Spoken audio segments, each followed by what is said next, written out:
It's Peggy to the rescue, and I want to answer an email that came in that is similar to many that I've been getting recently. And this is from someone, I'm not going to share my screen. I want to keep the name confidential, but I will just let you know that she said that her employer, oh my gosh, this is just horrible. I can't believe it. My employer recently terminated me June 2nd, and they have been telling us that they will have 100% staff. Um, they have had about 100% staff that got the medical treatment as of March 2021. And they recently sent out an email saying that if you did get this, you do not have to wear the Skam. But if you have not got this, you will have to wear the Skam unless you go into your office and close the door. So this is her writing to me. The owner confronted me in the lobby where my desk is. And I don't have a door to close it. As he was walking out the door, pointing at me like he was my father. And he said, "You will wear this while you are in the office, even sitting at your desk." I told him I will not sit at my desk when nobody is around and breathe in my carbon dioxide all day long. He said, "You will, or you will get the needle." I said no to both. And he said, "There's the door." And he pointed at it. I would really like to know if there's anything I can do. Currently, there are other employees that do not want to get the needle, and they've not been let go yet, but they also have not had to wear the Skam like me because they have doors and they have not been told not to come back. I was told to come back in October. So that's what I'm trying to figure out then is like, you were on a leave without pay. She said, "Please advise, I'm very confused and I'm looking for some validation of my situation." Now, here's what I want to tell you, everybody. No employer has the authority to tell you to restrict your breathing, period. The only authority that can restrict your behavior comes from a court. So a judge can order you to go to rehab, for example. Your boss can't tell you to go to rehab or you're fired. That's not under his authority. Now, he can, unless there's something in your employment agreement about that that gives him the authority to do so. So my first question is there something that you signed, and I'm asking this to everybody, have you signed something giving your employer authority to give you medical advice? That's my first question. Can your employer tell you to restrict your oxygen? Can your employer tell you to undergo a medical intervention? Can your employer require that you take antidepressants? Can your employer require that you donate a kidney? Okay, the first premise is that your employer is asking you to do this, which is ludicrous. You don't even have to defend yourself.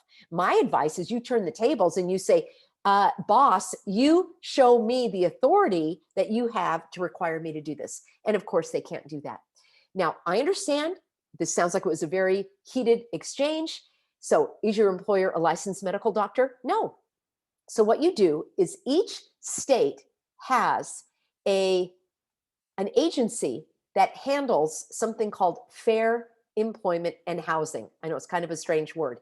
It is your state civil rights agency.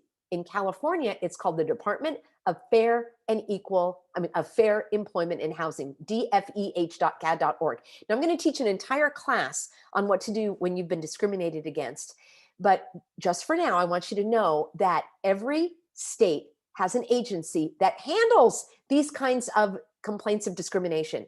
So you do a search for your state, and we also have that when you buy our state laws. It's under state laws at thehealthyamerican.org. You go under laws, you go under state laws, and we have done all of the research for you, including finding out this state agency.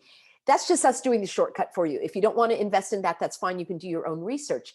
You're going to make a complaint with that state agency, and you're going to say, "I was terminated unlawfully, and my boss is also giving me medical advice." Now, I know if you're in a state like California, where these are state agencies and there's often a lot of corruption and they may not take on your case, but you have to do that before you can sue your employer. I would sue them in small claims court just to have them get a subpoena and show up in court. And you say that you had your mental distress, you lost wages, and there are so many other things. So this is what I would do. You are in the right, your employer is in the wrong. Only a judge can order you to do any kind of anything with your behavior. A judge can order someone to go to jail after there has been evidence presented. The judge can order you to pay a fine. The judge can order you to stay away from somebody, like a restraining order.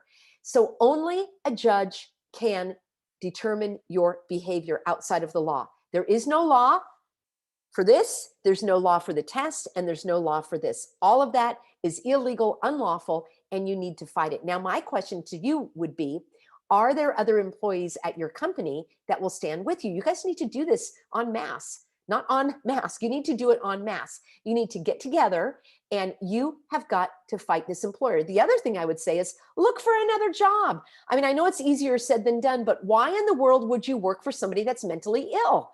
I don't understand. This is absolutely ludicrous that your employer thinks they're doing that. Now, he's probably operating out of fear. So you can also educate your employer by saying, show me the law that gives you the authority to do this. You are firing me illegally, and you're going to have a lawsuit on your hands. So, you know, friends, I'm sick of this, which is why I stand for this, stand for freedom. I want you to choose freedom now. You've got to figure out what that looks like.